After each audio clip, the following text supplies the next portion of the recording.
নমস্কাৰ জ্ঞান গুৰুকুললৈ আপোনালোক সকলোকে স্বাগতম জনাইছোঁ। আজি আমি চাম যে ট্ৰানজেকশ্যন ডিমাণ্ড ফৰ মানি বা transaction motive for demand for money কি হয়। গতিকে প্ৰথম মই জাষ্ট ডেফিনেশ্যনটো লিখি লৈছোঁ যে ট্ৰানজেকশ্যন ডিমাণ্ড ফৰ মানি বেলেগ নহয়, it is the demand for money for carrying out day to day transactions. Okay, যে আমি যে দৈনন্দিন যিবিলাক খৰচ আমি কৰি থাকিব লাগে কিবা এটা বস্তু কিনিবৰ বাবে দৈনন্দিন জীৱনত, সেইটোকে একচুৱেলি আমি transaction motive for demand for money বুলি ক'ম বা ট্ৰানজেকশ্যন ডিমাণ্ড ফৰ মানি। গতিকে এটা একদম আমি সাধাৰণ এক্সাম্পল লৈ বুজিবলৈ চেষ্টা কৰিম। ছাপ'জ তাৰ আগত মই কেইটামান এজাম্পশ্যন লৈ লৈছোঁ। এজাম্পশ্যনছকেইটা কি কি? যে এখন চিম্পল ইকনমিত অনলি 2 পাৰ্চনছ, দুজন মানুহ আছে। কোন কোন? ওৱান ইজ এ ৱৰ্কাৰ আৰু ওৱান ইজ এ ফাৰ্ম বা প্ৰডিউচাৰ। ঠিক আছে, এতিয়া এই ৱৰ্কাৰজনে এই ফাৰ্মখনত কাম কৰে আৰু কাম কৰি তাৰ পৰা তেওঁ পইচা লাভ কৰে। হ'ল, ফৰ চিম্প্লিচিটি আমি ধৰি লৈছোঁ যে মানুহজনে কাম কৰাৰ বিনিময়ত ফাৰ্মখনৰ পৰা 100 ৰুপিজ পায়। আনহাতে ফাৰ্মখনে একজেক্টলি আউটপুট কিমান প্ৰডিউচ কৰে? ফাৰ্মখনে আউটপুট প্ৰডিউচ কৰে 100 ৰুপিজৰ।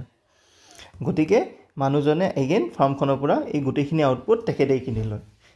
সেইটো আমাৰ একদম চিম্প্লিচিটিৰ কাৰণে আমি এই কথাটো ধৰি লৈছোঁ। ইয়াত কোনো অন্য ধৰণৰ ইনভেষ্টমেণ্ট বা বেলেগ কথা নাহিব।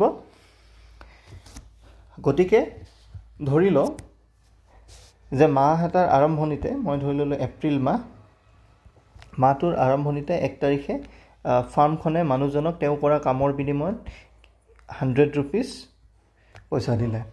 হ'ল, এতিয়া গোটেই মাহটোত তেওঁ ফাৰ্মখনৰ পৰা আউটপুট কিনি থাকিব। কিনি এনেকুৱা হৈ যাব যে 30 এপ্ৰিলত গোটেই পইচাখিনি তেওঁ দি পেলাই তেওঁৰ হাতত, মানুহজনৰ হাতত সেইদিনা এইৰ হাতত থাকিব 0 ৰুপিজ। আনহাতে ফাৰ্মখনৰ হাতত কিমান থাকিব? 100 ৰুপিজ। এই যে মানুহজনক ফাৰ্মখনে 100 ৰুপিজ দিছিল, সেই 100 ৰুপিজটো মানুহজনে ফাৰ্মখনৰ বস্তু কিনি 1 টকা 2 টকাকৈ তেওঁক দি থাকোঁতে মাহটোৰ শেষত ফাৰ্মখনৰ হাতত আহিব 100 ৰুপিজ। ক্লিয়াৰ? গতিকে ইয়াত যদি আমি এভাৰেজ মানি হোল্ডিং বা এভাৰেজ কেছ হোল্ডিং চাবলৈ যাওঁ, ছাপ'জ এভাৰেজ কেছ হোল্ডিং, সেইটো কি হ'ব? এৰ বাবে এভাৰেজ কেছ হোল্ডিং কিমান হ'ব? প্ৰথমতে মাহৰ আৰম্ভণিতে তেওঁ পায় 100 ৰুপিজ আৰু শেষত তেওঁৰ থাকে 0 ডিভাইডেড বাই 2, ডেট ইজ 50। আনহাতে ফাৰ্মখনৰ বাবে এভাৰেজ কেছ হোল্ডিং কিমান হ'ব? ইনিচিয়েলি মাহটোৰ আৰম্ভণিতে তেওঁ যি পইচা আছিল গোটেইখিনি যিজন কাম কৰা মানুহ তেওঁৰ দি দিয়ে। চ' তেওঁৰ আৰম্ভণিতে থাকিব 0 আৰু শেষত গোটেইখিনি পইচা আকৌ এৰ পৰা পাই যোৱাৰ পিছত তেওঁৰ হাতত আহি গ'ল 100 ৰুপিজ, এগেইন ডিভাইডেড বাই 50। ঠিক আছে, চ' ইন বোথ দ্য কেছেছ, মানুহজনৰ ক্ষেত্ৰতো ফাৰ্মখনৰ ক্ষেত্ৰতো এভাৰেজ কেছ হোল্ডিং বা এভাৰেজ ডিমাণ্ড ফৰ মানি তেওঁলোকৰ হ'ল 50-50। গতিকে গোটেই ইকনমিখনত যিহেতু আমি ধৰিছোঁ দুজন মানুহে আছে, এই মানুহজন এ আৰু ফাৰ্মৰ প্ৰডিউচাৰজন। ঠিক আছে, দুজন মানুহে আছে। গতিকে average cash holding in the economy, গোটেই এণ্টাৰ ইকনমিখনত, বা মই যদি কওঁ demand for money in the economy, transaction demand for money কিমান হ'ব? 50 + 50 = 100। Clear? Transaction demand for money in the economy হ'ল 50 + 50 = 100। কাৰণ এই গোটেইখিনি তেওঁলোকে ট্ৰানজেকশ্যন পাৰপাজতে ইউজ কৰিছে, অন্য কোনো ধৰণৰ কামত ব্যৱহাৰ কৰা নাই। ক্লিয়াৰ? অ'কে, এতিয়া মই যদি এটা বস্তু চাবলৈ যাওঁ যে total value of monetary transaction, total value of monetary transaction in the economy কিমান হ'ব? প্ৰথম ফাৰ্মখনে মানুহজনক দিলে কিমান? 100 ৰুপিজ। পিছত মানুহজনে ফাৰ্মখনক বস্তু কিনোতে দি কিমান দিলে? 100। গতিকে দুটা মিলি 200 হ'ল। প্ৰথমতে ৱৰ্কাৰ এজনে যি ছাৰ্ভিচ বিক্ৰী কৰিলে, তেওঁৰ যি কাম কৰিলে ফাৰ্মখনত, তেওঁ এটা ছাৰ্ভিচ দিলে, কাম কৰা তেওঁ যে কাম কৰিলে সেইটো এটা ছাৰ্ভিচ। তো ছাৰ্ভিচৰ বিনিময়ত তেওঁক দিয়া হ'ল 100 ৰুপিজ। তাৰপিছত মানুহজনে ফাৰ্মখনৰ প্ৰডাক্টবিলাক যেতিয়া কিনি ল'লে তেতিয়া তেওঁ দিলে 100 rupees গতিকে এই দুটা ট্ৰানজেকশ্যন মিলি total transactional value the monetary value of total transaction in the economy কিমান হ'ল 200 ক্লিয়াৰ এতিয়া আমি যে লিখো demand for money for transaction person তাক আমি এনেকে দেখুৱাব পাৰো k into t ইয়াত t মানে total value of monetary transaction ঠিক আছে এটো t so total value of monetary transaction or eta positive fraction e hobo demand for money clear economy khonor total jiman monetary transaction hoise tar eta fraction e bujabo demand for money transaction demand for money in the economy so iyat jodi ami saboloi ja ami demand for money kiman asil ami saisilu je demand for money 100 duitare 50-50 asil farm খনৰ 50 আছিল আৰু মানুহজনৰ নিজৰো 50 আছিল দুটা মিলি total economy খনৰ transaction demand for মানি আছিল 100 k ইনটু ট্ৰানজেকশ্যন আমি কিমান পাইছিলো 200 তেতিয়া হলে k কিমান k is equals to 200 divided by 100 sorry ভুল কৰিলো k is equals to 100 divided by 200 0.5 okay so ইয়াৰ পৰা কি বুজিলো আমি যে total the monetary value of total transaction যদি 200 তাৰে 0.5 আমি যেটা মাল্টিপ্লাই কৰি দিম এটা পজিটিভ ফ্ৰেকশন হেতু আমাৰ total transaction demand for money হ'ল ক্লিয়াৰ ওকে এতিয়া এই যে k2 উলিয়ালো বা t লগত যে k2 মাল্টিপ্লাই হৈছিল এটো আমি এনেদৰে লিখিব পাৰো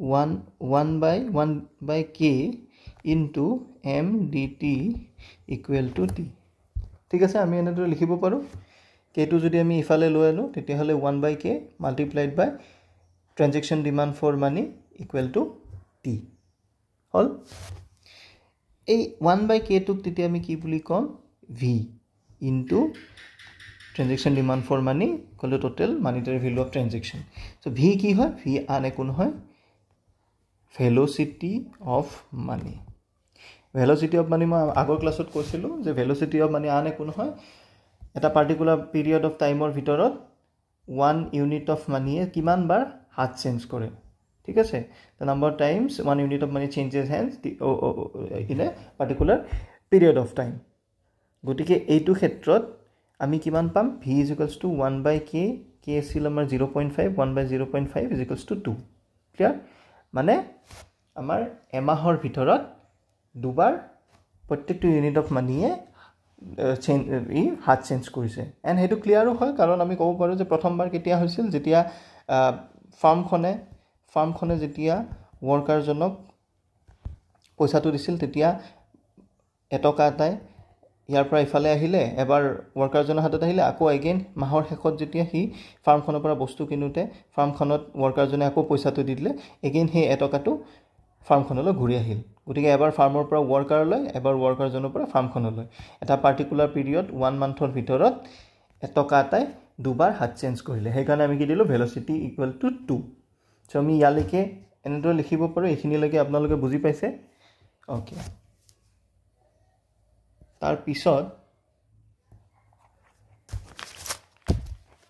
সৰি মই এখিনি মুছি লৈছো ওকে সো আমি লিখিছিলো যে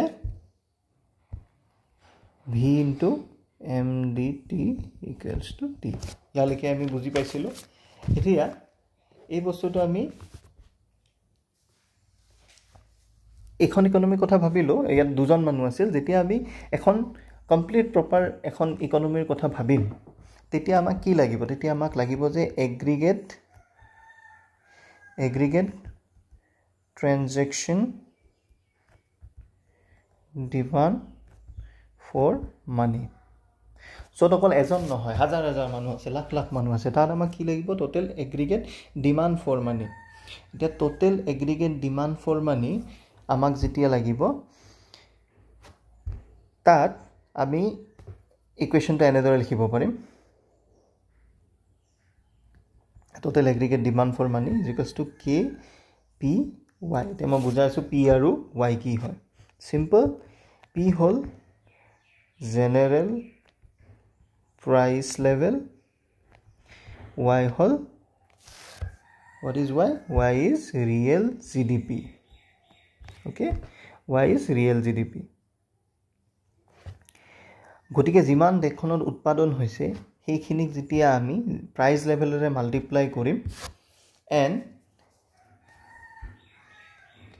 তাৰ লগত আমি যেতিয়া যেটো পজিটিভ ফ্ৰেকশন হেতু আমি মাল্টিপ্লাই কৰিম তেতিয়া আমি পাই যাম aggregate transaction demand for money clear গতিকে এতিয়া যদি মই চাব যাও এগ্ৰিগেট ট্ৰানজেকশন ডিমান্ড ফৰ মানিৰ পি আৰু ওয়াই লগত কি ৰিলেচন আছে আগৰ ক্লাছতো আমি পাইছিলো এটা পজিটিভ ৰিলেচন থাকে whenever p increases p যেতিয়া ইনক্ৰিজ হ'ব তেতিয়া আমাৰ ট্ৰানজেকশন ডিমান্ড ফৰ মানিও ইনক্ৰিজ হ'ব যেতিয়াই ৰিয়েল ইনকাম বাঢ়িব তেতিয়াই ট্ৰানজেকশন ডিমান্ড ফৰ মানি বাঢ়ি যাব সিম্পল কথা কাৰণ যিমানে বস্তু আউটপুট বেছি হ'ব দেশখনত হিমানে বস্তু কিনা প্ৰৱণতা বেছি হ'ব গতিকে আমাৰ মানিৰ ডিমান্ডটো বাঢ়ি যাব সিমিলাৰলি যেতিয়া বস্তুৰ দাম বাঢ়িব তেতিয়া আমাক বেছিকৈ পইচা ল'ব হ'ব সো মানিৰ কাৰণে যেটো ডিমান্ড সেই ডিমান্ডটো বাঢ়ি যাব সো ইন এন ইকোনমি আমি এই ফৰ্মুলাটো এনেদৰে লিখিব পাৰো okay so this was transaction demand for money যে only for transaction day to day transaction purpose ৰ বাবে আমাৰ যেটো ডিমান্ড থাকে টকাৰ প্ৰতি